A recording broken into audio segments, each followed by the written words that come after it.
Before we begin the video, I want to go over two quick disclaimers.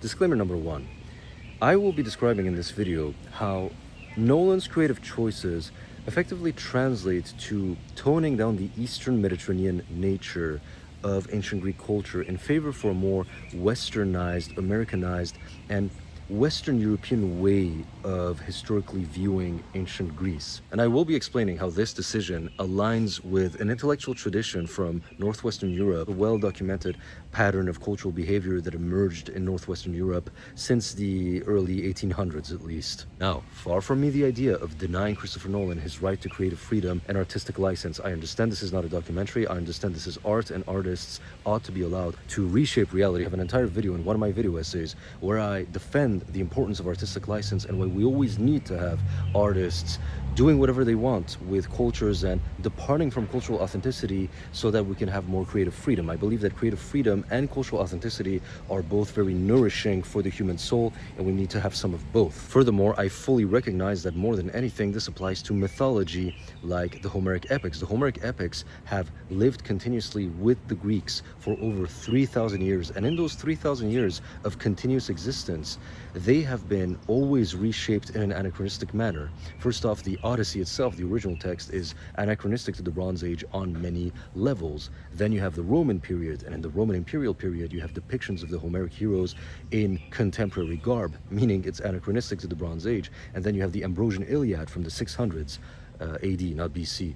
And it represents the Homeric heroes with contemporary clothing. Once again, extremely anachronistic. So I fully recognize the right, and I defend the right of Christopher Nolan to reshape the Odyssey in his artistic vision. Rather, what I want to do is showcase that his creative decisions did not emerge simply from the vacuum of the purity of the artist's noble soul, but they are bound by the cultural context and informed by the cultural context in which he operates. And he, as a British man operating from Northwestern Europe, has produced a movie that's very much aligned with the traditional way that Northwestern Europe has historically depicted and received ancient Greece. And I will be talking about how this Western European reception of ancient Greece has been tied historically to sometimes overtly racist attitudes towards Greeks, sometimes to condescending and imperialistic attitudes. This is not meant to turn you against Nolan's movie or to take anything away from its artistic sensibility. I'm sure that the movie, from the point of view of filmmaking,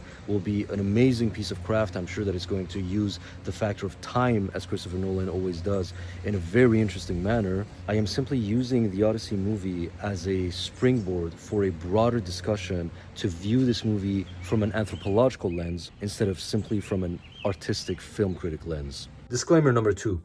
I will be repeating throughout this video the concept that Nolan's film prioritizes creative license over cultural authenticity. And I know some people will say, but haven't you seen Faria? They're using ancient Greek instruments. The soundtrack is going to be historically accurate. No, it's not going to be historically accurate. Yes, it does use two ancient Greek instruments and people who specialize in playing that instrument. And that's really commendable. I really applaud Nolan for having made that decision. However, when you look at the behind the scenes and when you listen to the snippets of the soundtrack, the music is still not going to be rooted in ancient Greek or even modern Greek musical practice. It's still going to be rooted in modern Western musical theory, which is what Ludwig Göransson mostly works in. So my point remains, yes, there are going to be two ancient Greek instruments in the soundtrack. However, those ancient Greek instruments are going to be at the service of producing primarily Western, tonal, modern, harmonic music, just as the entire movie is ancient Greek elements that are at the service of a Western interpretation of ancient Greece. And last disclaimer, throughout this video, I will be talking about said Northwestern European attitudes towards ancient Greece. And because this video will be limited to this context, the constraints of that context mean that when I will be describing Northwestern European attitudes and the Northwest of Europe in general, it will not always be necessarily in a positive light. And whenever the constraints of the context of a video necessitate me to do that, sometimes there are people who look at this myopically and they think that therefore I have some ulterior motives and that I'm a bigot and that I have resentment towards that region. So for example, whenever I talk about the Balkans, I often have to mention the Ottoman Turks, whose rule over the Balkans was not overwhelmingly positive from the point of view of the Balkans. But because the constraints of that video's context necessitate me to mention the Turks in a primarily negative light in that context, some people who only watch that context and don't know more about my channel, they assume that I must be an Islamophobe. And these kind of snowflakes also exist in the Western sphere. So I know for a fact that in the context of this video, when I will be talking about Northwestern Europe, some people will be like, you're only talking about it in negative terms, so this is an anti-Western, woke, whatever kind of person. So for any snowflake who wants to look at the video this way and then leave a comment about how triggered they are, do this instead. This is what we do. We write it down, and then you go home and you kill yourself. The culture war has now engulfed Christopher Nolan's Odyssey film entirely, especially the discourse surrounding it. What I personally find amusing is that the soldiers on both sides of this culture war, the left-wing soldiers and the right-wing soldiers, they both agree on 2 points. The first point they agree on is that the movie has chosen creative freedom at the expense of cultural authenticity. Where they disagree is whether that's a good or bad thing. But they both agree that, yes, the movie obviously has chosen creative freedom over cultural authenticity. But the second point they both seem to agree on is that the movie is progressive, that Nolan's vision is aligned with left-wing virtues and it is progressive, and so the left tends to defend them and the right tends to criticize them. And of course, certain individual elements in the movie can obviously reasonably be attributed to the intellectual tradition of the modern contemporary left, notably the decision to cast black actors and an Indian actor and have ethnic minorities. Obviously, this aligns with left-wing principles, and however much we can call them Nolan's creative vision, that creative vision is obviously influenced by this intellectual tradition. I'm not saying this is good, I'm not saying this is bad. Left-wing people will defend it, right-wing people will criticize it, but even left-wing people can agree that what this aligns with philosophically is the left-wing intellectual tradition, and that is the intellectual framework that these decisions can be attributed to. Where I disagree with both sides is that they tend to speak of the movie as if it's rather progressive, and once again, some defend it and some criticize it based on their alignment. And I disagree with this, and I especially disagree with the consensus that it seems to me the right-wing discourse around the Odyssey has settled on, which is that this movie is woke, meaning they attribute everything in the movie to left-wing intellectual tradition. They are framing this movie as if it is just a left-wing, lefty, woke movie, and that every single decision that occurs in the movie, that everything that Nolan has done, that all of the aesthetics and the decisions and everything, they are attributable to left-wing thought, and that this movie should primarily be seen, first and foremost, as an expression of left-wing ideology. There's also this growing opinion within the right-wing discourse around the Odyssey that this movie is insulting to Western civilization and that this is part of the woke plan to insult and diminish European heritage. And this I disagree with fundamentally. I recognize that there are elements of the movie that obviously can be attributed to left-wing ideology. However, to generalize the whole movie as this does not logically follow when you actually look at the creative decisions of Nolan. For the most part, the bulk of the creative decisions of Nolan do not align with left-wing intellectual tradition, but with a much older intellectual tradition that is very distinct. Consider the casting. Overwhelmingly Northern European. Now, I want to be careful here because I've heard some people who are more to the left than I am in this culture war discourse pretend that casting Matt Damon is as inaccurate to a Greek as casting Lupita Nyong'o.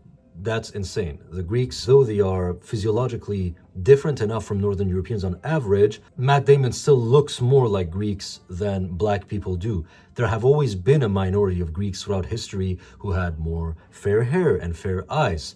There have never been any black ethnic Greeks. So I'm not claiming that casting blacks and casting Northern Europeans are equally inaccurate to a Mediterranean cast. What I am saying, however, is that if your grievance is the erasure of Mediterranean people, regardless of who Mediterraneans are technically more genetically similar to, then the erasure of Greek Mediterranean representation in this movie comes 99% from a Northern European source that is replacing Greek identity rather than a sub-Saharan African or Indian source. And to me, a cast that consists primarily of Northern Europeans at the expense of Greek Mediterranean representation, that hardly strikes me as woke or as the vision of a man hostile to Western civilization who's trying to sabotage European heritage. Filming parts of the movie in Scotland rather than the Eastern Mediterranean hardly strikes me as somebody hostile to Western civilization who is trying to diminish the European heritage of the film. The armors of the Laestrygonians in the movie, which clearly owe their design to Western European medieval aesthetics, that hardly strikes me as a director trying to diminish European heritage and attack Western civilization. Using Scandinavian Viking ships does not strike me as an artistic vision that is trying to diminish the perceived whiteness and Europeanness of ancient Greece. It is exceedingly clear to me that most of Nolan's decisions, core intellectual framework that drives the creative decisions of Nolan, is not modern contemporary leftism, but again, a far older intellectual tradition that finds its roots in the 1800s in northwestern Europe. And this intellectual tradition is defined by emphasizing the westernness of ancient Greece at the expense of recognizing primarily its Eastern Mediterranean Greek nature. How this intellectual tradition works is like this. It begins by taking a historical fact. That historical fact being that 2,500 years ago, a culture emerged in the Eastern Mediterranean, ancient Greek culture. It was defined by its geographical location, straddling West Asia and Europe. This civilization emerged to the east of Europe. It was defined by an Eastern Mediterranean character, and it was part of and emerged out of the civilizational fulcrum, the interconnected civilizational nexus of Egypt, the Levant, Anatolia, Mesopotamia, Persia. That is the world that ancient Greece belonged to, and that is the world that it emerged out of. This ancient Greek culture laid some foundations that later on would become fundamental for the formation of a later distinct civilization, which we refer to as Western civilization. Therefore, ancient Greece is symbolically and tangibly of great importance to the historical development of that distinct civilization that we refer to as Western civilization. This intellectual framework of the 1800s works by taking those historical facts and simplifying them and removing the anthropological nuances and everything to instead infuse them with narrative, dramatic intensity to turn them less into a description of historical facts and more into a civilizational narrative. And that's how you get statements such as ancient Greece was the first Western culture. Ancient Greece was the beginning of Western civilization. The Iliad, the Odyssey, they were the first works of Western literature, and Homer was the father of Western literature. What gets lost with this narrative storytelling is the historical nuances, and if you go far enough, the historical facts. What gets obscured is the fact that Homer, you may symbolically view him as the father of Western literature if you want, but factually, he was an Eastern Mediterranean Greek poet whose epic poetry tradition is now accepted by all historians to be merely one more branch, one more expression of a broader ecosystem of Near Eastern and West Asian traditions of epic poetry recited on the lyre. Factually, Homer belongs closer to the Mesopotamians and their Epic of Gilgamesh than he belongs with Ernest Hemingway and Victor Hugo. Northwestern Europeans, long enamored by ancient Greek myths and philosophy, wish to claim the glorious legacy of ancient Greece as part of their own racial history. However, as modern Greeks possess various physiological differences from Northern Europeans and often have a somewhat darker complexion, it was explained that this was the result of later racial mixing following the Turkish conquest of Greece. In October of 2023, while I was in the Acropolis Museum in Athens, I happened to overhear a British man telling his child this exact thing. The ancient Greeks were Aryans, like the English. They had blonde hair and blue eyes. Then the Turks took over Greece and made them how they are now. This belief, however, does not align with the facts. It was not enough for them to recognize that their Western civilization was hugely indebted to and hugely influenced by this distinct Eastern Mediterranean civilization of the Greeks. It wasn't enough.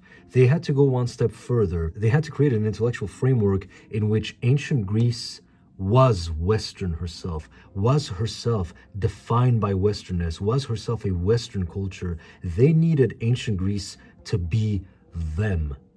And in the formation of this intellectual framework, a casualty was introduced. And this casualty is our collective Western understanding of Greek civilization, which is fundamentally warped. All of us have inherited an utterly and completely warped comprehension of Greek civilization that comes from this intellectual framework that still dominates how we view this civilization. I made an entire video essay about this called "Why Does Greek Music Sound Eastern?" and why it's a dumb question. Because think about it. Nobody ever asks, why does Norwegian music sound European, Western European? Nobody ever asks this. Nobody ever asks, why does Arabic music sound Eastern? Because intrinsically we recognize that Norway is a Western country and the Arabs are an Eastern country. But then you arrive in Greece and you listen to their actual music, not the music that they play for tourists, not the music that the Western world has assigned to the Greeks. I'm talking about their actual historical traditions. They are identical to the traditions of West Asia and of the rest of the Eastern Mediterranean. They are modal monophonic traditions, which we tend to associate with the East. And we're surprised.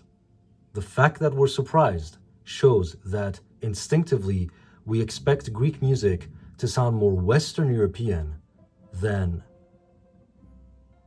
Eastern Mediterranean, which is where they are. This intellectual framework stresses so exclusively that the Greeks are European, they're European people, that they're European, that we have forgotten that the historical native lands of the Greeks were just as much outside of Europe. We have forgotten that literally the Greeks are just as much an Asian people as they are a European people. Literally, definitionally, by the very nature of geography.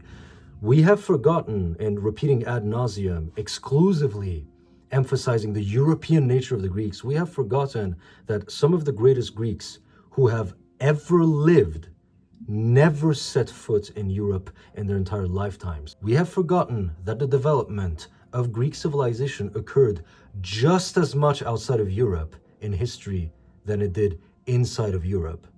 We have forgotten that Alexander the Great, always touted as one of the great Western men in history, his entire career, the entire world that he left behind, was primarily an Asian world. The world of the successors of Alexander's empire, the Ptolemies, the Seleucids, was an Asian world, not a European one. Our understanding of Greek civilization is so utterly warped by this intellectual framework that to this day, there are still Western Europeans who are actually surprised that Greek local traditions, music, social customs, mannerisms, day-to-day way of living has more in common with the Lebanese than it does with the Irish. That is how utterly and completely this intellectual framework has warped our minds. All of these are what happen when the mainstream understanding of Greek civilization in the Western world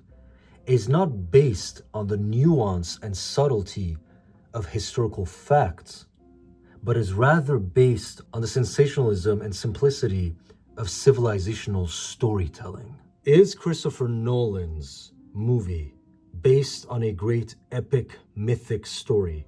Yes, it is based on a mythic story that negates hard historical fact, that sacrifices the nuance of historical fact in order to favor the poetry and the drama of powerful narration. But this epic mythic story that the movie is based on is less the Odyssey, and it's more the great mythic story that the Western world told to itself since the 1800s. This intellectual framework makes us view Homer like this.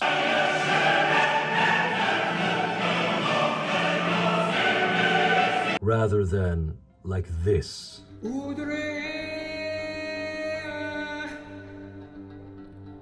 And so I'm not exactly sure why anyone is dumbfounded by the way that the Odyssey looks the way that it does. I don't know why anybody is surprised that a British man's adaptation of the Homeric epics did not even think of casting Greek actors, does not even think of having an Eastern Mediterranean feel to the movie, is overwhelmingly Northwestern European in casting, and believes that Viking ships and medieval Western European armor fundamentally work in the setting of ancient Greece. I don't know why anybody is surprised by that when the director is British, who belongs to a cultural context in which we all collectively call Homer the father of Western literature far more often than we refer to him as an Eastern Mediterranean poet whose epic poetry tradition grew out of this.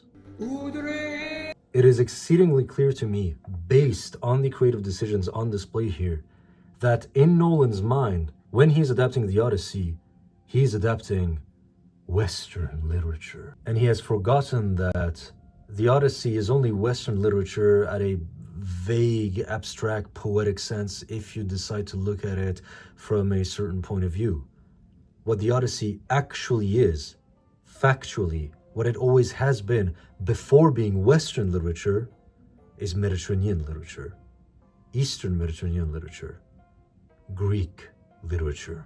Nolan's creative decisions did not emerge in the ether of the purity of artistic sensibility. He is still a man who lives in a context, and his creative decisions are going to be shaped by the context in which he lives. Our creative liberties that escape from the boundaries of the text do not escape the boundaries of the society in which we live. And Nolan operates within a cultural context that has been shaped by a 200-year-old tradition whose goal was to achieve exactly this: the erosion, the downplaying of the specific Greekness of all things ancient Greek, so that they may be universalized into a pan-Western status for the benefit of the cultural prestige of 19th century Western Europeans. This is a comment on one of my previous videos. You seem to have a good understanding of the Greek identity in many aspects, not just the music. I am Greek, I am a musician, and I am also very interested in history, and I often have issues with how foreigners talk about our music/culture/language. There is a very condescending attitude from Western academia regarding Greece, and we are often treated as idiots who don't understand our own culture or our own language. Or even worse, we have a Western preconceived notion of our identity forced on us just so the West can claim ancient Greece, while also making sure that we are considered different enough from the ancient Greeks so we won't be worthy of that much respect.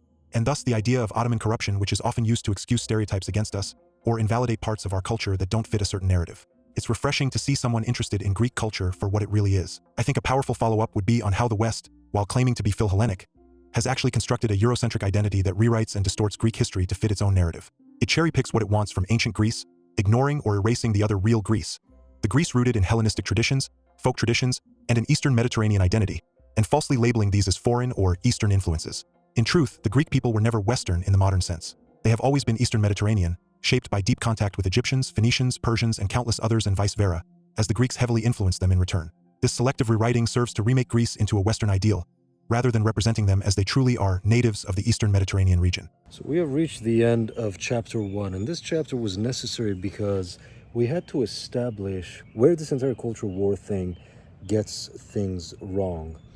You see, everybody who is involved in this cultural war, Nolan, the left-wing people defending Nolan, the right-wing people attacking Nolan, all of them are agreeing on one thing. They have all internalized this premise of this oversimplified idea of Greece as they're basically just white Western Europeans that negates their far more multifaceted, complex nature as an Eastern Mediterranean people who have a dual Western and Eastern, dual European and Asian identity. By establishing this, we can take a step back and see where this entire cultural war is primarily based on incorrect premises. Now what I will proceed to do is I will proceed to dismantle Where I believe the cultural war arguments get things extremely wrong, I will first begin with what I think are the weakest arguments on the left, and then I will proceed to dismantle the weaker arguments when it comes to the right-wing side of this cultural war. Now, I'm going to go after a talking point that reappears in every discussion around the Odyssey and this current culture war. People saying, it's just fantasy, get over it, oh my god, it's not that deep, it's just fantasy, it's not that deep. Unfortunately, to my shame, as somebody who stands with left-wing principles and values, this statement, more often than not, comes from left-wing people. And the reason is because of the culture war effect. Because most of the criticism directed at the Odyssey comes from the right, a lot of online left-wing culture war soldiers and activists think that any and all criticism of the Odyssey must be shut down because all of it is right-wing grifting, which we are establishing throughout this video is not. There's at least one position, the Greek position, that is far more sophisticated than just right-wing grifting, and that is actually concerned with a history of colonialist and imperialist attitudes that Northwestern Europe had towards an Eastern Mediterranean civilization, the furthest thing from right-wing grifting. But because these people are myopic and, they don't want to dig deeper, they use this argument. It's just fantasy, it's not that deep. They say they're cyclopses and therefore it's just a bit of silly fantasy and you're an idiot for talking about cultural representation and authenticity. These people are expressing the highest possible form of cultural ignorance and anthropological oversimplification. What they are doing is looking at half of what makes mythology and conveniently leaving out the other half. They're only bringing up the half, which is the story and its contents, and they conveniently leave out the far more important part, which is the significance of that mythology for living people in the real world. If you ask a true anthropologist who knows what they're doing, if you ask them to talk about Norse or Scandinavian or Greek or Iranian mythology, they will spend 10% of their explanation talking about the content of the mythology, and they will spend the 90% that is left talking about the significance of that mythology and how it expressed itself in the real world as a culturally significant expression of the ethnic identity of that culture. What these people are leaving out by reducing the Odyssey and Homer to just a bit of fantasy, it's not that deep, is conveniently leaving out the part that is actually that deep. The part wherein mythology is a foundational part of the cultural identity of entire civilizations, and that mythology is a system of expression of the civilizational identity of entire peoples. Those very same people who claim to treat cultural identities with respect and who believe that cultural identities are sacred are literally downplaying and insulting and spitting on mythology, one of the most ancient and primary forms of expression of cultural identity in the history of humanity. Fantasy is a modern literary genre that has now evolved into books and board games and card games and video games and movies, but it's a commercial genre that functions within the capitalistic sphere that follows in the footsteps of Tolkien, where an author, a singular person, sits down and comes up with a fantasy world, and then they make books or they make video games and they sell them. Mythology is the aggregate of generations upon generations within ethnic communities that expressed their ethnic identity, formulated their sense of belonging, formulated their sense of cultural significance as an identity, as a community, through the usage of stories that are integral to their cultural heritage. To reduce the Ramayana, to compare the Ramayana to a second-rate fantasy novel with orcs and elves, to reduce the Shahnameh to World of Warcraft, to reduce Homer's Odyssey to something comparable to Skyrim, is not only disingenuous in the extreme, it is incalculably culturally offensive for people who come from civilizations where their civilizational mode treats mythologies as culturally significant and sacred to their identities. It's just fantasy, it's not that deep. You want to have an example of how deep it is? Let me give you the example of Iranian mythology, which is my culture. One of them is the story of Siyavush, who marries Farangis. Farangis is the daughter of the king. The king murders Siyavush, his daughter's husband. And so Farangis and the women in her retinue, they march unto the palace of the tyrannical king, and they cut their hair, not only as a sign of grief, but as a sign of resistance to the tyrannical king who has killed the noble Farangis. That story goes all the way back to at least the early Middle Ages. It's been in our culture for more than 1,500 years. In 2022, Mahsa Amini was murdered by the Islamic Revolutionary Guards of the Iranian regime because she was not wearing her mandatory hijab properly. I come from a country where half of the population, the women, are forced to wear a mandatory hijab that the vast majority of them do not want to wear. When Mahsa Amini was killed, that was the spark that was needed for a mass protest and uprising in Iran, and they went out into the streets knowing that they are dealing with the Islamic Republic, an Islamic Republic that has continuously used brutal repression, gunning them down, jail rape, torture, all things that the UN and human rights activist groups have more than well documented, horrors that every single Iranian we know somebody who went through one of these things. That's what these women knew they were facing. Probable death, probable torture, probably getting shot at, probably getting beaten. And when they went out in this woman-led revolt, you know what they did? They were cutting their hair. They were cutting their hair as a conscious reference to that story in Iranian mythology. Women cutting their hair is an ancient Persian tradition. When the fury is stronger than the power of the oppressor, tweeted Wales-based writer and translator Shera Atasher. Politics fueled by poetry, the characters portrayed in the poem are in everyday use as symbols and archetypes, she said, adding that the poem has helped shape the identities of Iranians, Afghans, and Tajiks for 1,000 years. This is what mythology is.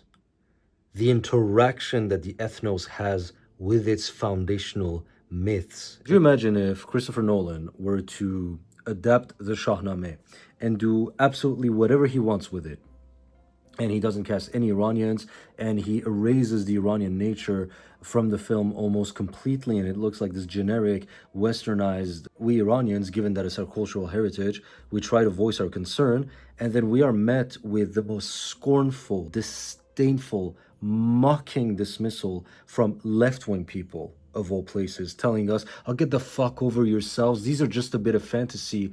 Well, go fuck yourselves, you fucking Australopithecines. You do not get to tell non-Western cultures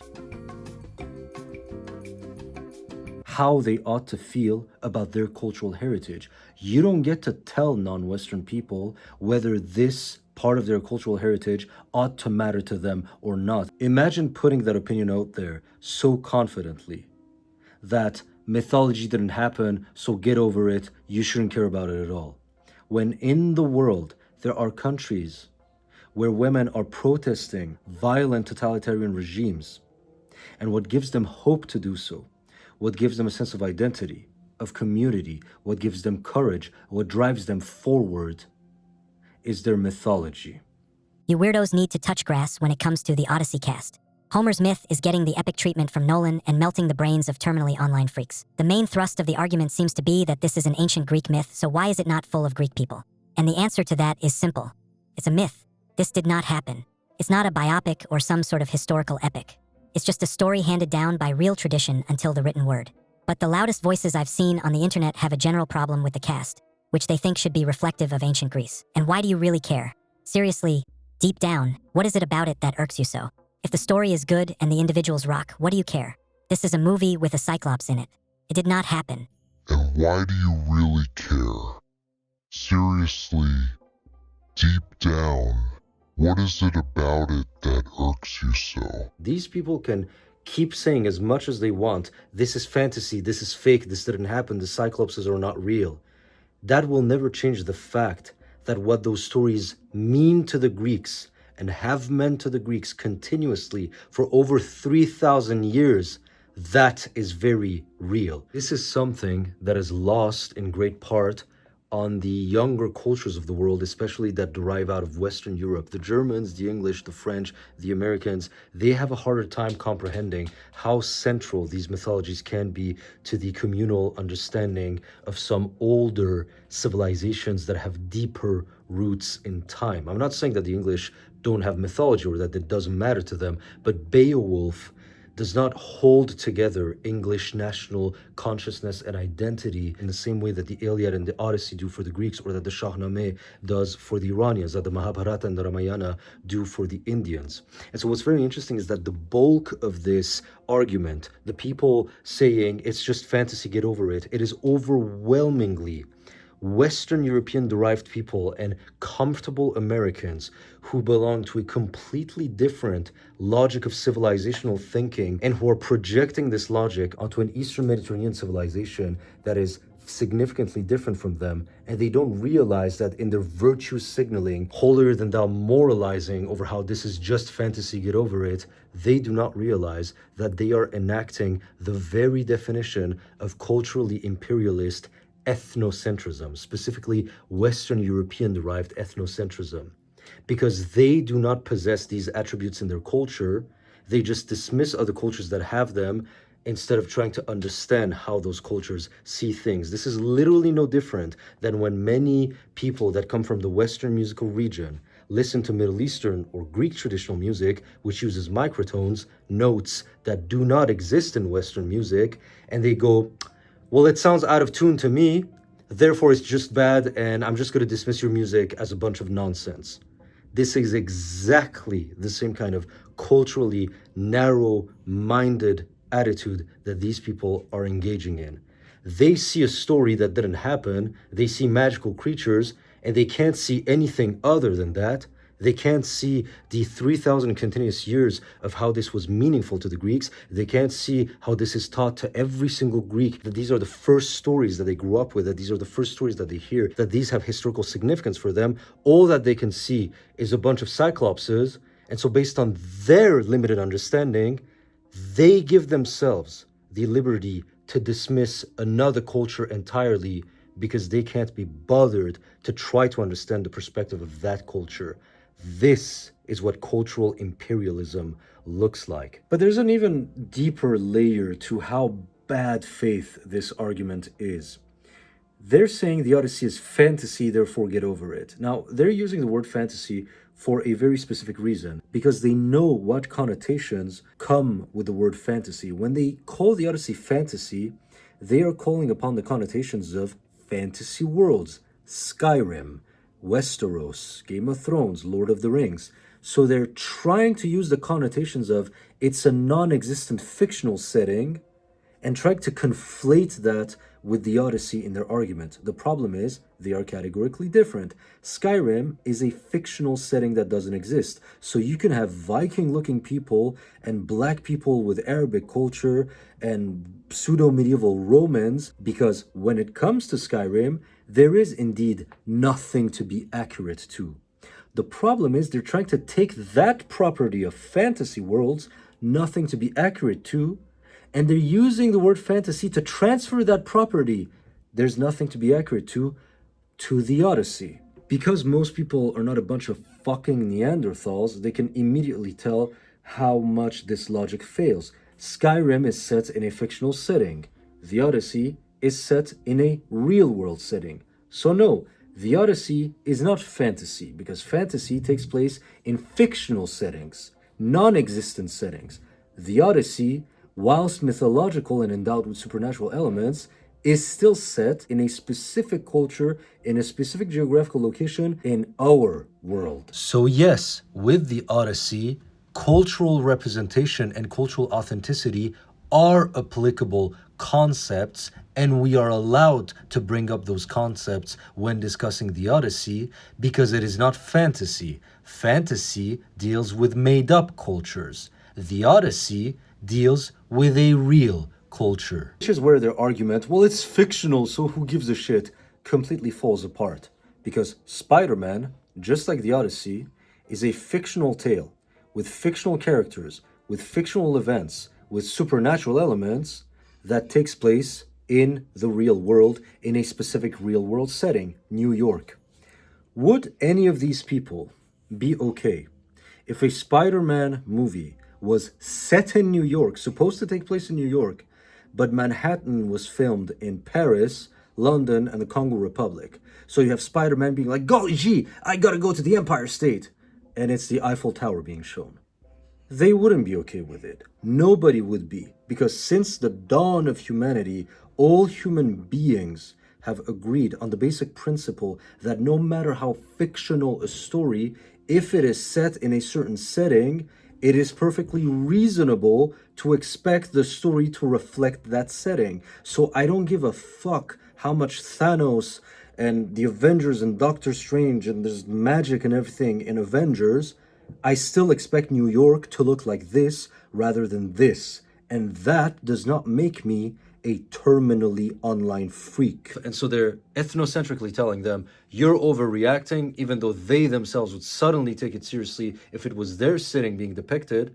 And number two, they, as culturally Western people, are projecting their Western understanding of mythology and telling an Eastern Mediterranean people, the Greeks, how they ought to understand their own mythology. If you've ever wondered what ethnocentrism looked like, these people just gave you a perfect university course. There isn't just ethnocentrism going on here. There is even more of a baggage of colonialist, imperialist history behind this dismissive attitude towards the Greeks of telling them, this is just fantasy, get over it. Let's examine that. First, let us consider the fact that this argument, this is mythology, it didn't happen, therefore any discussion about cultural authenticity or representation is stupid and superfluous.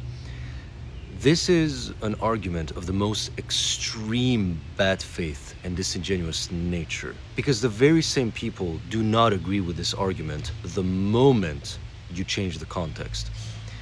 They say that because mythology didn't happen, we don't have to talk about cultural representation at all. And yet, they would never think of applying this logic to Polynesian mythology, to Arabic mythology, to Chinese mythology, to the mythology of a Black African culture. They would be the first, if this was a Black African civilization, to suddenly accept all of the things that I've laid out in the previous chapter. They would be the first to say, hey, this is the mythology of this specific African culture. This is somebody's cultural heritage you're dealing with. History speaks plainly. Not so long ago, Gods of Egypt came out, and they were the first to be saying the exact same things. They weren't saying, this is mythology, so who cares? They weren't saying, this is about a sun god that has the sun behind his ship every day, and you care about casting? Really, you terminally online freaks? So, why the double standard? Why is this double standard being applied by some of the vocal left-wing side of this culture war? If you ask right-wing people, if you ask somebody like Asmongold, it's because the wokes don't care about white people. They only care about, non-white people, but the moment it's white people, they don't give a shit.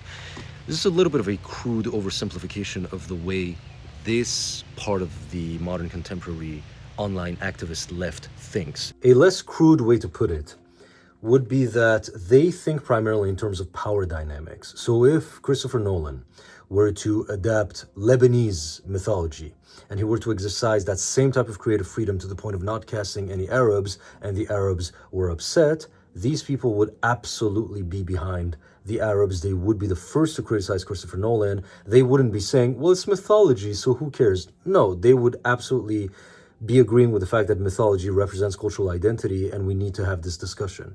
So you ask them, why the double standard? Why does this apply to the Arabs? Why do you apply this when it's the Polynesians? When do you apply this with every non-Western culture out there? But the moment it's the Greeks, suddenly you don't apply it. And their answer would be because it's not the same power dynamics. Because the Greeks are Western, they're European, they're white, they enjoy all of these privileges and everything. They don't have the same history of colonial and imperialistic and racist attitudes.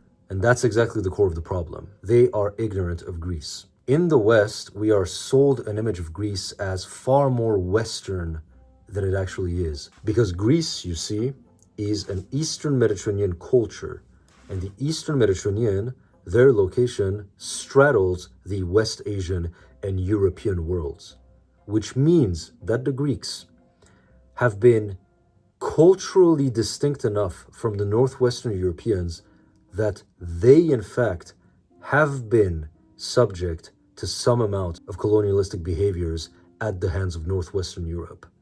So let's explore those. In the past, it had been argued that Mycenaeans and Classical period Greeks were far more akin to the Northern Europeans than is the modern Greek population. This idea appears to have sprouted from the same environment as racial supremacist ideology in Western Europe in the 19th and early 20th century. I happened to overhear a British man telling his child this exact thing. The ancient Greeks were Aryans, like the English. They had blonde hair and blue eyes. Then the Turks took over Greece and made them how they are now. There was this dominant mainstream strand of intellectual thought in Western Europe that claimed that the ancient Greeks were a Nordic blonde Aryan race, and that the current physical appearance of the Greeks is a racially impure degradation after, thousands of years of intermixing with the foreign Orientals. The physical appearance of the Greeks is interesting because it reflects exactly the kind of phenotypical variations that you would expect of a people who are situated in a liminal space between West Asia and Western Europe. So on the one hand, you have Greeks who look like me. I have been to Greece a lot. I go there 2-3 times a year. At this point, because of my work, I've been going there since 2021. Every single interaction that I've ever had with every single Greek that has ever met me for the first time was in the form of them assuming that I am Greek. When I'm walking around in Greece, especially if it's Kriti, especially if it's the Kyklades, I can absolutely pass for a local. Of course, a German intellectual of the 1800s would have been quick to say, well, the reason it's the case is because the Turks came, which is very much not the case, as proven by genetic research. Genetic research proves that, in fact, the modern Greeks are almost entirely identical to the ancient Greeks. Not much has changed. Not only that, modern Greeks are actually slightly more northern shifted than the ancient Greeks. Modern Greeks were determined to be the direct ancestors of the Mycenaeans. But ironically, they actually may plot somewhat closer to Northern Europeans than the Mycenaeans, perhaps due to Slavic influence in the medieval period. If you look at this paper and it talks about the genetic composition of the Mycenaeans, the Proto-Greeks, we show that Minoans and Mycenaeans were genetically similar, having at least 3/4 of their ancestry from the first Neolithic farmers of Western Anatolia and the Aegean, and most of the remainder from ancient populations like those of the Caucasus and Iran. The neat thing about Greeks, though, is that Matt Damon could also pass for a local, and so especially if you go to the north of the country, Thessaloniki, for example. So one of the neat things about the Mediterranean, Sicily, Greece, etc., is that it's not as simple as these are olive-skinned, dark-haired, dark-eyed people. Actually, like Matt Damon could also pass for them. However, here I'm pointing to the extremes. When I'm pointing to myself and I'm pointing to Matt Damon, I'm sort of pointing to the two extremes of the physical phenotypic variations of Greeks. Most Greeks tend to be situated somewhere in between me and Matt Damon. And on average, they also have dark hair and dark eyes rather than blonde hair and blue eyes on average.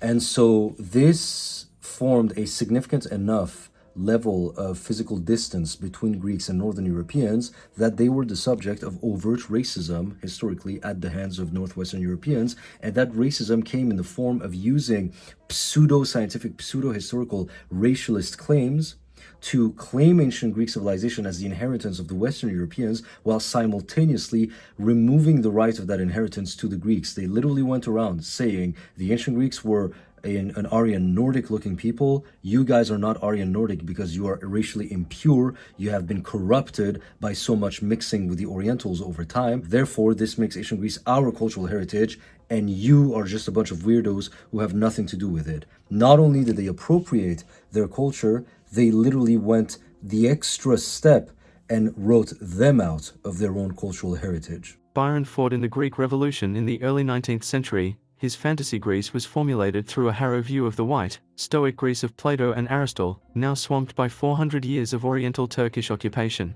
In Greece he found Greeks to be not so stoic or white. As he muses in a letter, I came into Greece in the same way as Mrs. Elizabeth Fry, the prison reformer, went into Newgate prison, not in the hope of finding anybody good, but to improve their treatment so they might give up their burglarious and larcenous behavior. Same thing with the culture. Back in the 19th century, the Western Europeans believed that ancient Greek music must have sounded like proper European music with a Western European sound. Well, ancient Greece must have had the highest music, and the highest music we know is about Bach and Beethoven. So therefore, they must have been sounding a lot like Bach and Beethoven, which is not a very sensible approach. The same thing applies to the music, for example. People keep saying, oh, modern Greek music has been orientalized by the Turks. Well, now I'm not even going to pull the punches. This is my area of expertise. I've done so many videos about it. I have talked to academics, literally also Western European academics about this. I have interviews with them. I have all the sources. I have all of the video essays. No, modern Greek music is the unbroken continuation of ancient Greek music. It is not a replacement that suddenly the Turks came and brought Oriental sounding music to Greece. Greek music has always sounded Oriental. This is from The Rise of Music in the Ancient World, East and West by Kurt Sachs. For Greek melodies were indeed Oriental, and their next of kin have lived in the Middle East to this day, not in the West. These musical structures were also active before the Ottoman period too in Anatolia.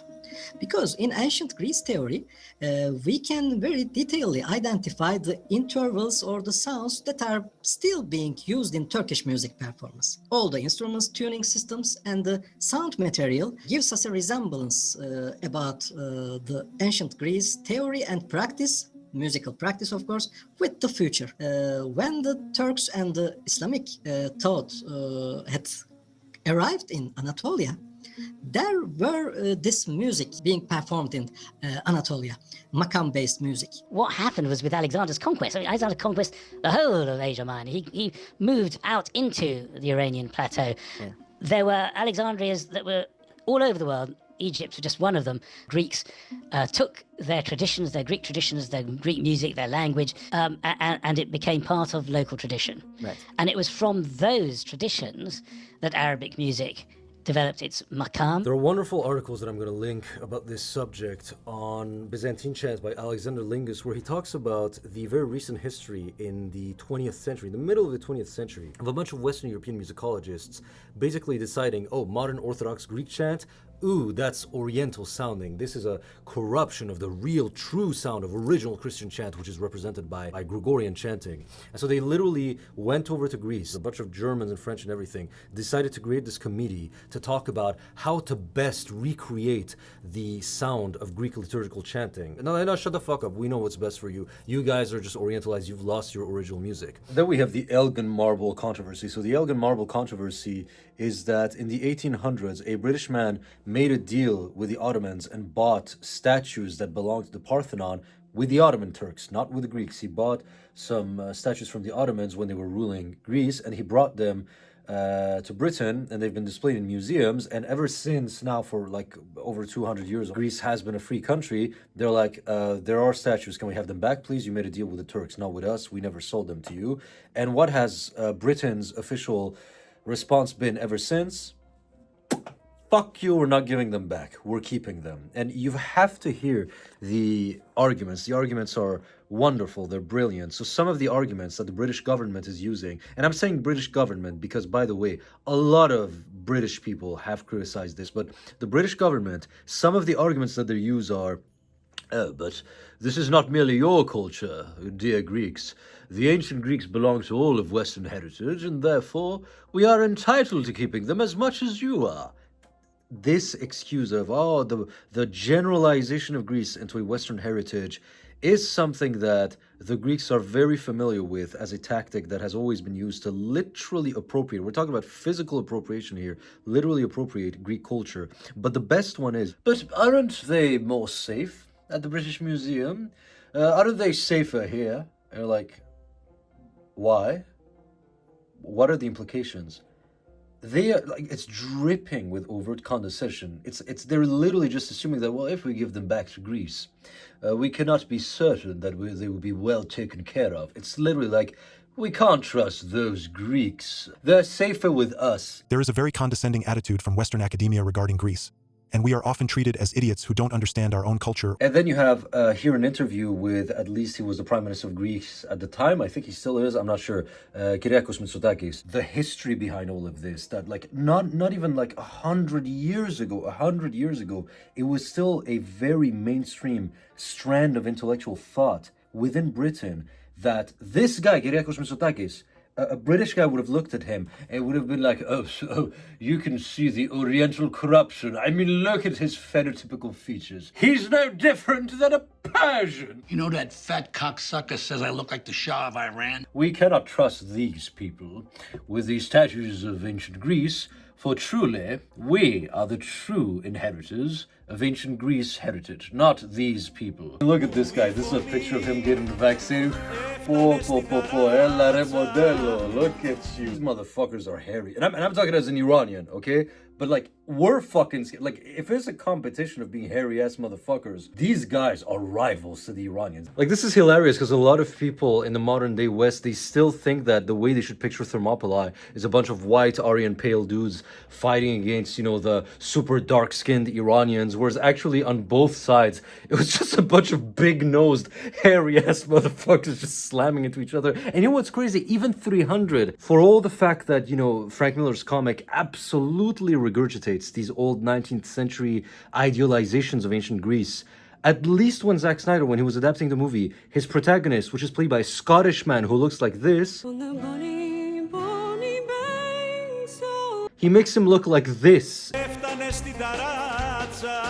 Even fucking 300, which might be the most extreme piece of media in the West to push that Western European 19th century idealization of ancient Greece, even it seems to be less based on those ideas than Nolan's movie is on some levels. But seriously, like, if you consider the fact that not even 100 years ago, his face, just his physical features would have been enough. And once you're cognizant of all of those facts, you realize that maybe it's not the best idea to just shut down any discussion that Greeks are trying to start about the Odyssey by just going, oh, it's just fantasy, get the fuck over yourselves, we don't give a shit. Especially if you're coming at it from a left-wing perspective, because this is the furthest thing from, you know, superficial right-wing grifting. My cat is calling me. Okay, so now that you know more about the history of what occurred, if you didn't before, now that we've gone over, you know, just some examples of what that history is like, in light of all of this, what I want to do is read two letters by Greeks addressed to this whole sort of situation from Nolan and everything. And I want you to keep all of this in the back of your mind. Once we consider all of that history, we understand what those Greeks are saying, we understand their perspective better, and we understand what they are gesturing towards and what they are referring to, basically, with those letters. So just keep all of that in the back of your mind as I'm reading the letters. To the cast and creative team of Christopher Nolan's The Odyssey, we write to you as Greeks, not as fragments of antiquity, not as echoes from museum displays, and not as characters sealed in marble, but as a living people whose story has never stopped being written. First, we wish you well. Cinema has always carried the power to reimagine ancient texts, to cross borders of language and time, and to reintroduce old stories to new generations. Homer's Odyssey belongs, in many ways, to the shared cultural imagination of humanity. We understand the ambition behind bringing it to the screen on a global scale, and we recognize the artistic tradition of reinterpretation that has surrounded these epics for centuries. But we also ask you to consider something that is often overlooked in modern retellings of Greek stories. We did not vanish. Greek people did not disappear after the age of myth. Greek culture was not frozen in classical marble. Greek language was not extinguished in antiquity. We are still here. For more than 3,000 continuous years, Greek identity has persisted through transformation rather than disappearance, from the Mycenaean world that gave rise to the Homeric epics, through the classical city-states of Athens, Sparta, Corinth, and Thebes, into the Hellenistic period that spread Greek language and thought across the Mediterranean under Alexander's successors, into the Ottoman centuries where identity was preserved through language, faith, and community, and finally into the modern Greek state that emerged through revolution and continues today within Europe and the wider world. At every stage, something essential remained unbroken: language, memory, and cultural continuity. This is why conversations about representation matter deeply to us. We are not asking for exclusion or limitation. We are not arguing against diversity nor against reinterpretation. Greek culture itself has always been shaped by exchange, migration, and encounter across centuries. What we are asking is something simpler and more human: that when Greek stories are retold on a global stage, Greek people are not rendered invisible within them. In recent years, the film industry has rightly placed increasing emphasis on representation, ensuring that cultures are acknowledged, voices are included, and lived experience is not erased in the process of storytelling. Indigenous stories increasingly involve indigenous voices. Cultural consultation is becoming more standard practice. Identity is treated as part of artistic responsibility. We ask only that this awareness extend to Greek heritage as well. In discussions around the Odyssey, some have argued that mythology belongs to the world and should not be bound by cultural origin. Others see casting diversity as a reflection of the modern global audience rather than historical specificity. We understand those perspectives, but universality does not require disconnection from origin. A story can belong to humanity while still recognizing the people and language from which it emerged. Then there is this Facebook post that says this: I made a movie about Greek people, and I made sure not to cast any Greek actors in it. My intention was to depict a Greek story without Greeks, with a cast that represents the world. Obviously, Greeks are not part of the world, especially when it comes to their stories. The problem with Greeks is that they don't look Greek enough for Greek movies. And let's be honest, after the fall of Constantinople and 400 years under colonialist Ottoman oppression, those Greeks have just been completely useless.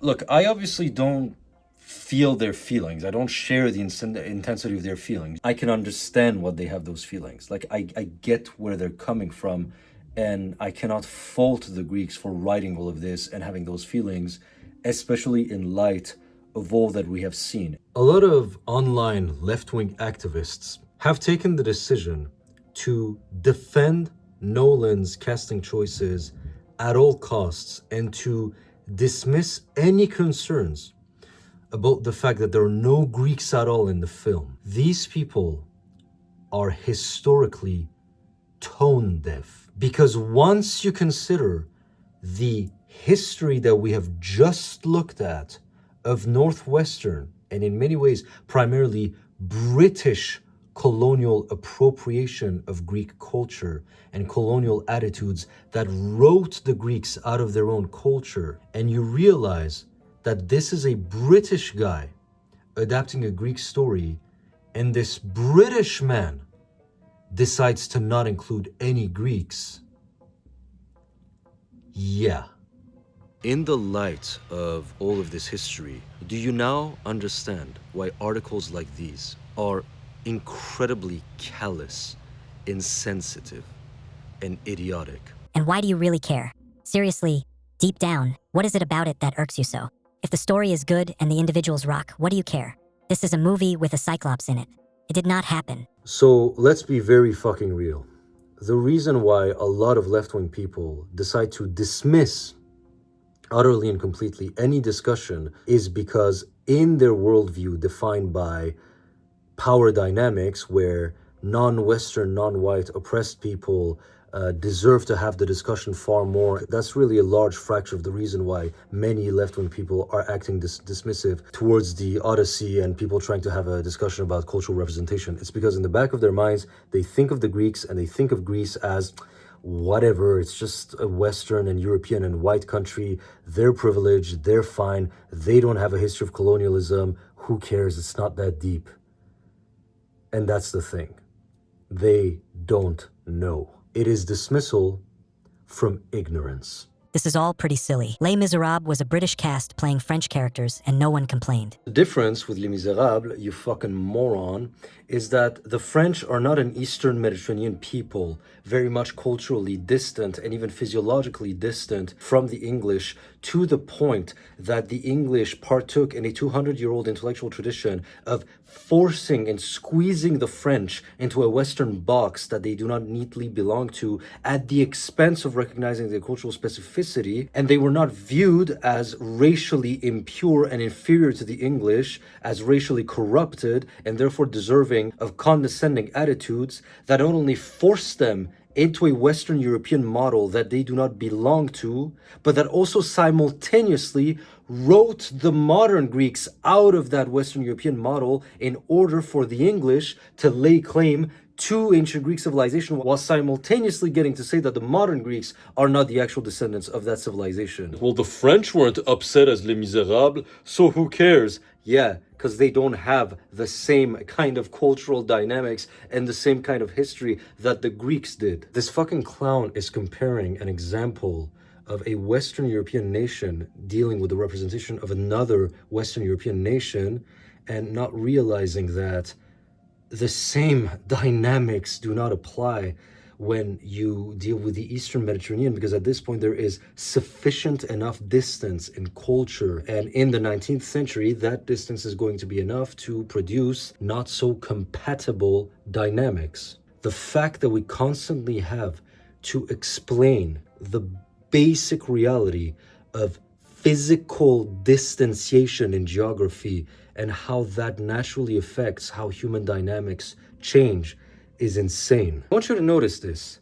When grasping for an example with Nolan's Odyssey, what's the comparison that this person went for? Not Lebanon, not Anatolia, not Turkey, not even the Balkans or the Eastern Mediterranean. When looking for a comparison that he believes applies to the Odyssey, this person grasped for France. This is exactly my point about how we are all living in a world where our understanding of Greece has been completely warped. We are living in a world where the automatic comparison that people will look for when thinking of Greece is a Western European country, because those are the terms in which we have been conditioned to think of ancient Greece. Why doesn't their music sound Western? Why do they look just like their immediate neighbors in terms of clothing? Why are they complaining the French didn't?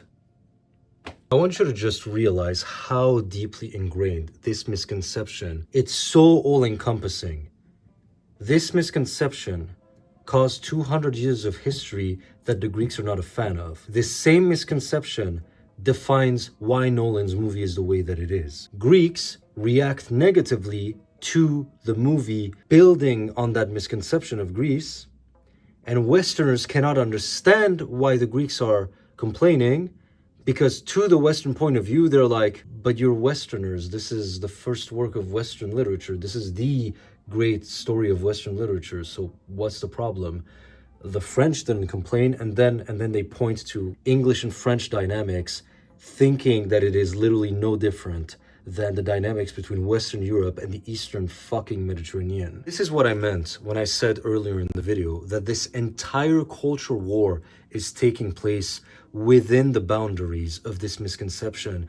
Everybody who is participating in this culture war does so on the basis of this misconception. Right-wingers in the West are going crazy because they think that this movie is an attack on them. They feel slighted because they think that ancient Greece is Western, and so somehow that is an insult to them also because it's their cultural heritage. And many left-wingers cannot bring themselves to comprehend the Greek perspective because to them, Greeks are just a bunch of white European Western people, so why should we waste time talking about that when there's other cultures that have received racism at the hands of Western European normativity and colonial attitudes, and those are the ones that we should focus on. And it's like, for fuck's sake. To put it very bluntly, okay, a lot of people on the left would be taking this Odyssey discussion seriously if this was Lebanese culture, because from their point of view, they would automatically realize, oh no, but the Lebanese, they have had a complicated history of colonialistic attitudes and racist attitudes from Western Europeans, therefore we have to take this seriously. And if these fucking idiots would look at a map, they would realize on the basis of the fact that,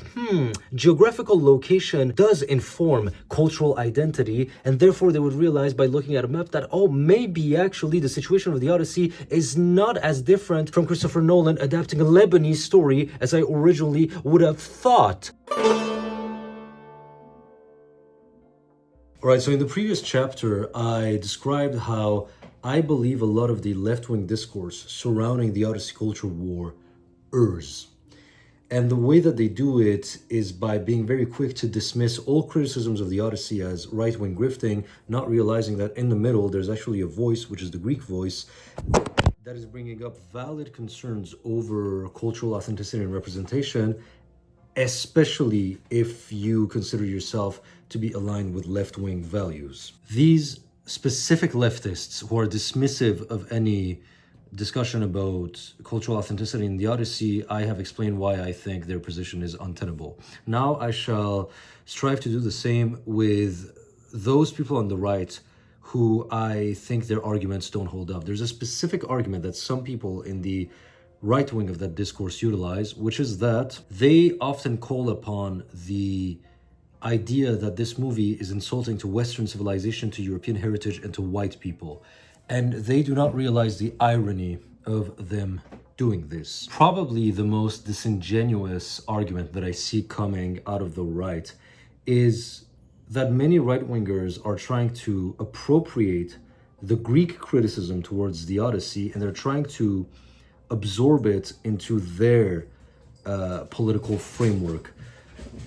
I read to you these letters that the Greeks have written, and many of them mention things like, we are still here, we are continuous, we did not disappear. And there's genuinely some right-wingers who are either disingenuous enough or stupid enough that they read those letters and they present them in their video content and everything as, you see, even the Greeks are tired of the fact that white people are being written out of European stories. And it amazes me how tone deaf they are. When Greeks write to a British man like Nolan, and they write, we are still here, we did not disappear, we don't want to be written out of our histories. We became, after all, we Greeks became completely useless after the fall of Constantinople. They're not writing to woke Hollywood as white people demanding that white heritage be preserved because there's 3 or 4 black people in the cast. They're writing this at a general Western tendency to erase Greekness and to erase the cultural specificity of Greekness in the name of concepts such as whiteness, such as European heritage, such as Westernness. In my opinion, as a Greek individual, by having Mediterranean actors and maybe a Mediterranean film director as well, I would see my culture being represented in public media without being distorted by elements that would characterize the movie as American, instead of what it truly is, a Mediterranean story. In fact, without any Mediterranean cultural elements, this story stops being a pinnacle of Mediterranean art, but instead it becomes an Americanized version of Mediterranean art and culture. When those Greeks in that letter are writing, we did not disappear, some race war morons want to make it about, see, they're saying that white people are still in Europe. You fucking moron. These Greeks are writing this to a Northwestern European person because Northwestern Europeans historically used to push the idea that the Greeks did disappear and that they were racially rendered impure by these disgusting Orientals who brought their black hair and their brown eyes and ruined this once noble Nordic civilization. This is the historical baggage that these Greeks are referring to, and the reason they are criticizing Nolan's movie is because they see Nolan's movie as being part of that overall tradition. It is so funny to me to see so much of the Western right and Americans and everything looking at the Odyssey and being like, we are being attacked, when the whole time the Greeks are like, this is our culture. And they're trying to get their statues back from England, and England tells them, no, but this is about Western culture, so we get to keep them too. It is the obsession with viewing the Odyssey first as Western literature and European heritage and Western culture that has resulted in the Greek backlash to the film. And those very same right-wingers share those same values and variables that Nolan is expressing in his film, ironically enough. There's this wonderful video essay about The Sopranos and about a certain episode in The Sopranos. I'm going to play a part of it for you. It's Columbus Day, and the news is full of protests. Native American activists are protesting the Columbus Day parade. They're calling Columbus a slave trader, a colonizer, a man who left mass death behind him. The crew is genuinely outraged on Columbus's behalf. At first, Furio goes right along with it. Then he lets something slip. He, the one man there who actually grew up in Italy, has no use for Columbus. Columbus was from Genoa in the north, and the north, historically, was the wealthy part, the people who looked down on the poor south that these men's own families came from. What he hands them is an entire history of class and regional contempt, and it's completely invisible to everyone at that table. Here's the joke the show is too smart to say out loud. These men will go to war for a heritage they could not pass a basic quiz on. And that's really what a lot of these Western people on the right look like. They swear by ancient Greece as their cultural heritage, our Western civilization, yet they couldn't pass a fucking test on ancient Greece for their lives. If I came in and I said, well, Greek civilization is not exactly just European, it's more complicated than just European, they would be losing their shit at me. They would be like, what do you mean? It's European civilization. It's exactly like that Sopranos thing. They claim to be in love with ancient Greece, where in fact they're in love with their idea of ancient Greece. And the ancient Greece that they love, they only love it insofar as that ancient Greece gives them cultural prestige. That is the only measure in which they care about ancient Greek representation, to the degree that it offers them prestige as Western Europeans. They don't care for the culture or for the Greeks or for their feelings on their own terms. As much as we can talk about the fact that yes, it's nonsense to have black people playing Greeks in an ancient Greek movie, I agree with this. That does not change the fact that the loaded historical baggage that Greeks are reacting to comes from Northwestern Europe primarily. I've been talking to a lot of my Greek friends recently because it's them who asked me to make this video. I was not particularly interested in making this video, but because I have touched on the subject of how Greece is oversimplified into a box of their white Western European, and instead of recognizing their multifaceted Eastern Mediterranean nature, a lot of Greeks appreciate me for this, and so many of my Greek personal friends in my daily life, they asked me to make this video, and I've been talking to them about this, and one of them said this. He said, our problem is not that a black woman gets to play Helen of Troy. Our problem is that a British man decides that we don't get to appear in our own story, but a black person does. So to all of the Europa bros out there, the chuds, to the Greeks, it's not just about the blackness of Lupita Nyong'o. The Western Britishness of Christopher Nolan comes with that, and that's together, that's what makes it stink to them. It's not just that, and to the left-wingers, please understand, it's not that they don't like to see black people, it's that they don't like the fact that Western Europeans get to implicitly tell them we need different ethnicities because representation is important. It just so happens that we're not going to have any Greeks in this representation.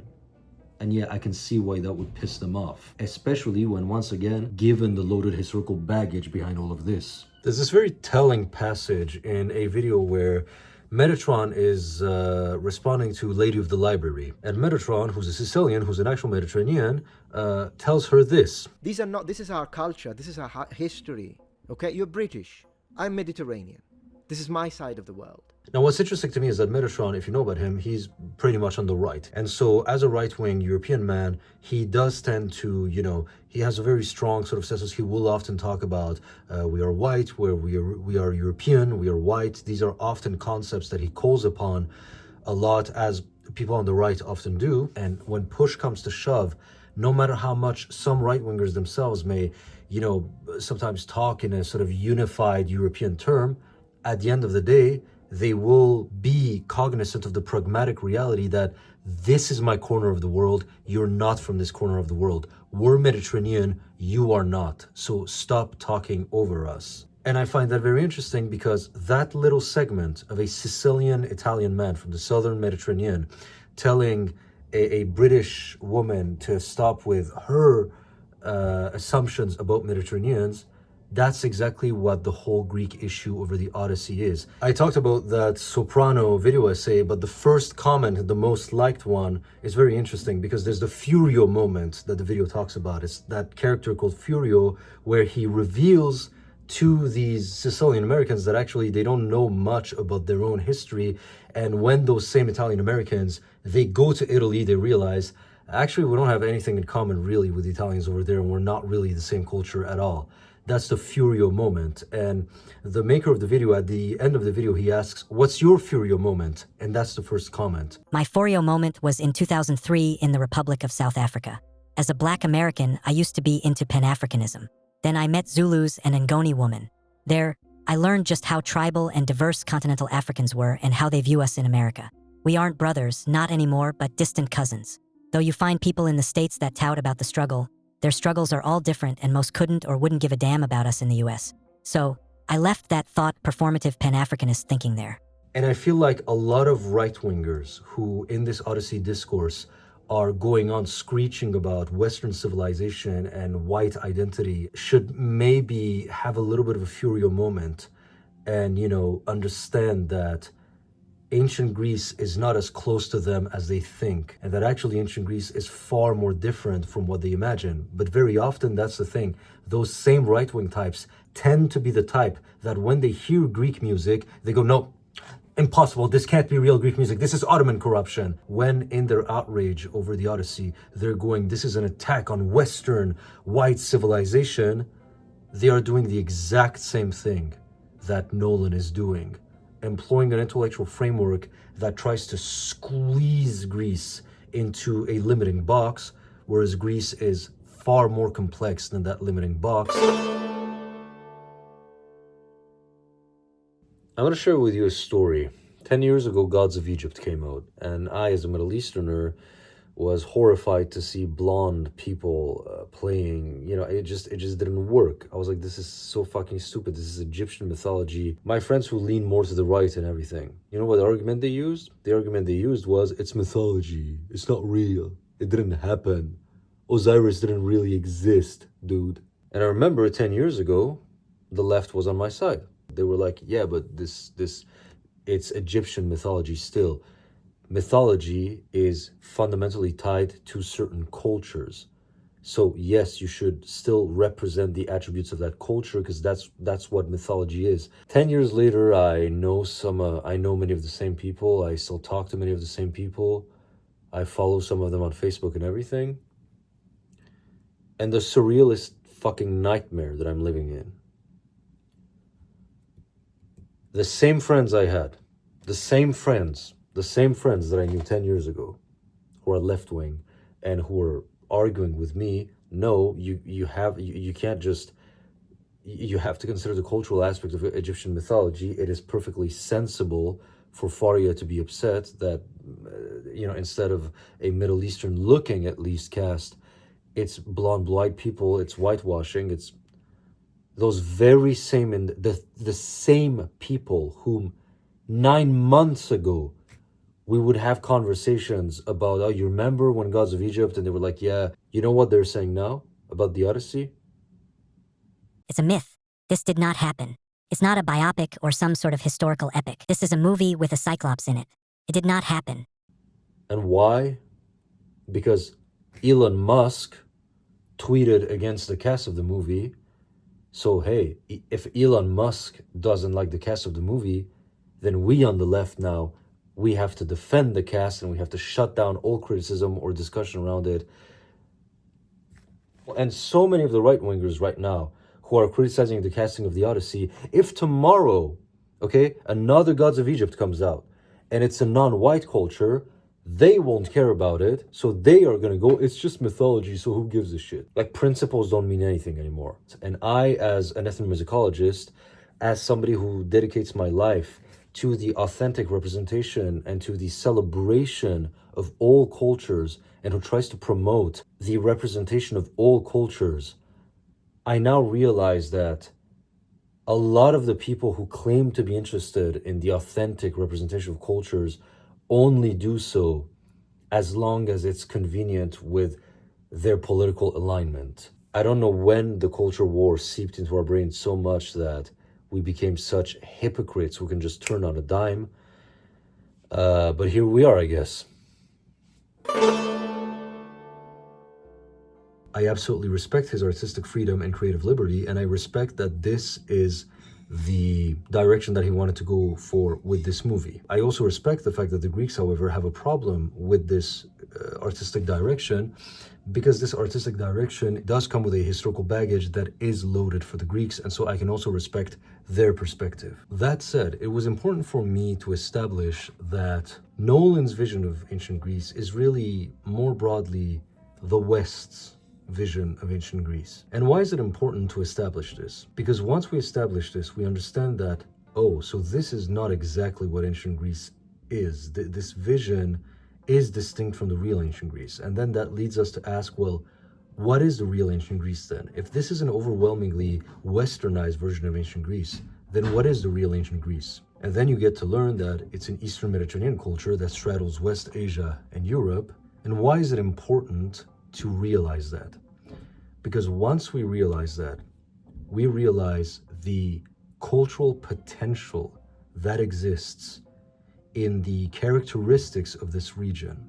And once you know more about this region, you realize that there is a panoply of artistic and aesthetic potential to be used there, that if deployed in movies, would make our movies far more rich and interesting and entertaining. Once you realize that the Greeks have a distinctiveness to them from the Western Europeans, you might think to yourself, what are you talking about? And I'm going to use the example of Italian-American films. Italian-American films are some of the great classics of American cinema. Some of the greatest films in American cinema come from the Italian-American community, the mobster movie, the mafia film, and everything. And one thing that is fundamental about the success of Italian-American cinema is that they are authentic. They are made by Italian-Americans with primarily Italian-American actors. This sequence of Michael walking with the two shepherds, when I read the book, The Godfather, I saw Al Pacino walking with those two shepherds, and I saw that face. Bob Evans wanted me to consider Redford. He wanted me to consider Ryan O'Neal, both of whom are wonderful actors. They would say to me, well, you know, there are blonde Sicilians, and it's very true there are blonde and redheaded Sicilians, without a doubt. But I always wanted the face of this young man, I always wanted his face to be like his brand, that he was really not only Sicilian, but Sicilian of the old ways. The world of Italian-American films is dominated by Italian-Americans and is created from an Italian-American perspective. When you let Italian-Americans loose, you let them decide. You get a whole bunch of aesthetics that come with it, all those small details. Those Italian mannerisms, the fact that they speak Sicilian in The Godfather when they're in the old country, not standard Italian, all these little gestures, all these little cultural touchstones, all these little cultural details. The reason why Italian-American films have been so successful in American cinema is partially because they had a pool of aesthetic to draw from. Aesthetics, the physical look of the actors, how they act, how they talk, their mannerisms, these little details, all of these are aesthetics. All of these are artistic material that translates to more entertainment on screen. When you stifle the actual culture that a story comes from, you always end up getting something that is often less rich. And I'm not saying that Nolan's movie will not have artistic merits. Nolan's movie will certainly have artistic merits. I'm sure that it's going to be an amazing movie. However, what Nolan has sacrificed for his vision is that thing that makes Italian-American movies Italian-American. That ethnic grit. The fact that if you took Italian-American movies and you squeezed them like a towel, it would be dripping with an artistic sensibility and texture that is tied to the ethnicity, to the culture being depicted. That is what we have lost from this rendition of the Odyssey. I am not making this video to attack Christopher Nolan's movie for people to boycott it and everything. I want to raise awareness of what we have lost. What I'm saying is, appreciate the movie for what it's going to be. I don't think it's fair to attack a movie because it's not the movie you wanted it to be. But I do think it is necessary to bring attention to the fact that, hey guys, there's another way that he could have done this. And that other way, we should clamor for it and we should ask for it. We should normalize that kind of movie that is made by the people of that ethnicity with people of that ethnicity, because what comes with it is an incredible treasure trove of so many small little details that a foreigner could never quite grasp, that the total experience becomes this incredibly rich, aesthetically satisfying thing. And this is what I think a lot of the people who keep saying, who cares, it's just entertainment, it's just a movie, oh my god, who cares? What a lot of them miss is that they think that when we're calling for cultural authenticity, it's just a pedantic interest in having more accurate facts on screen. Now, sure, there's some pedants who are like this, there's some history freaks, but most of the people who call for more cultural authenticity, the reason that they do it is because they, unlike the people who say, oh my god, who cares? It's just entertainment, just shut up and watch it. unlike those people who call for more cultural authenticity, they have actually looked at a history book once in their fucking lives. They have actually bothered to look at other cultures once and to glance outside of the little bubble of Hollywood media. And what they know is that outside of the bubble of generic Hollywood media, within the real world, there are aesthetics out there. There are musical styles. There are armor designs. There are clothing styles. There are genres. There are musical sounds that, when applied authentically, would fundamentally augment the artistic and enjoyment and entertainment factor of the media that we consume. Consider my video on desert level music versus Middle Eastern music. I made the case that we need to have more actual Middle Eastern music in our Western media because we would have a richer soundscape that would make the entertainment industry, when dealing with Middle Eastern media, more entertaining. And a lot of people miss the point, and they went, these are not supposed to be documentaries, okay? They're entertainment. Directors, they have to make decisions to make things interesting. Directors are not here to just transcribe cultures and history one by one. They have to make decisions to make things entertaining. That's always the mindless asshole response that you get whenever you call for more cultural authenticity. And this argument is such a fucking joke when you compare desert level music.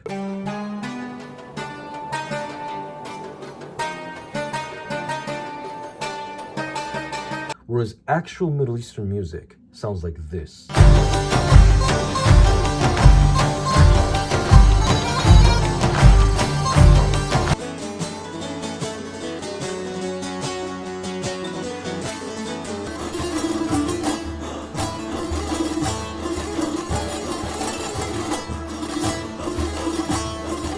When I say the same thing about the representation of Middle Eastern armor and clothing, for example, I say, why do we never get authentic Middle Eastern armor and clothing? And there's always some asshole who comes in saying, because these are not documentaries, these are supposed to be entertainment, so you have to take creative liberties to make things interesting.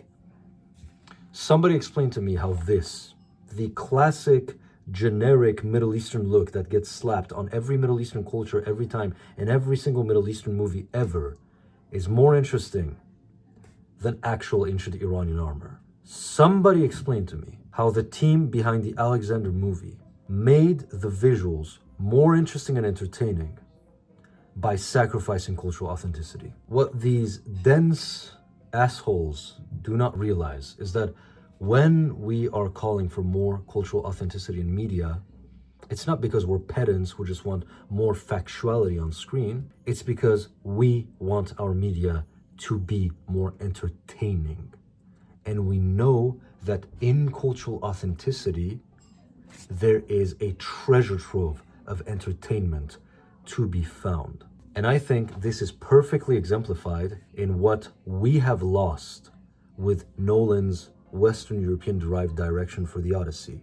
What we have lost with the Odyssey, with Nolan's version of the Odyssey, is the ability to see an Eastern Mediterranean world that is fundamentally different from this far more generic Western European version of things that he gives us. And I think the best example is the armors.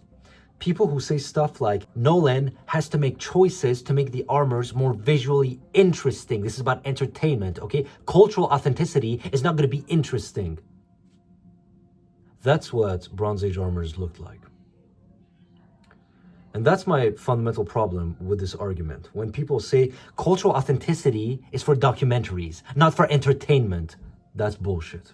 These people who make that kind of arguments, they assume that real music, that actual cultural music, that actual ethnic music must be boring and therefore must be modified. And what they don't realize, if you just chill for 1 second, shut your mouth, take a deep breath, and just take a single glance at real-world traditional cultures and their authenticity, you realize that, oh shit, it is actually full of entertainment potential. What's really interesting is that there's this post about these Odyssey armors that could have been used in the film and weren't used, and somebody actually wrote, "That's a shame. Again, actual 100% historical fidelity isn't needed. It can just even be a starting point for concept art as long as it's fresh. My favorite composer and ethnomusicologist on YouTube made a video about something quite similar: Orientalism in music. And you'll hear a convincing case that," and then he quotes me where I said, "For decades, Western audiences have been robbed of the possibility of experiencing one of the richest regions in the world in terms of cultural diversity. You could get the incredibly diverse clothing of the Ottomans, Safavids, Achaemenids, and all those diverse civilizations throughout the 5,000 years Middle Eastern history has had, or you could be given the same slop repeatedly, Orientalism deciding for you that Western audiences will be confused if they don't have turbans." And I find it interesting that these people picked up on that very same thing that I said. This very same concept applies to the Odyssey film.